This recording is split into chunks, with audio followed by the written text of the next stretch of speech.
Hello guys, paprank natin si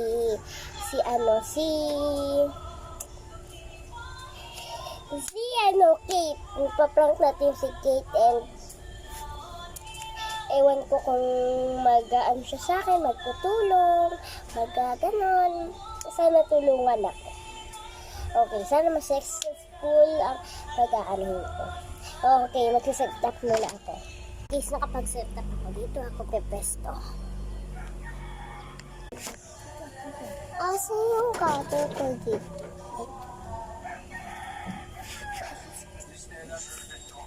Ayan na siya guys. Anak, kuha na mo akong tubig. Parang ang sakit ng lalamunan ko. Ano? Hindi ka makakahinga. Oh, anak! Anak! Tatawag na ako, doktor! Anak, isa prank! Na-prank ko siya. Ano ba ingay? Tawag ka palagi. Ay, sinasagot mo pa ako?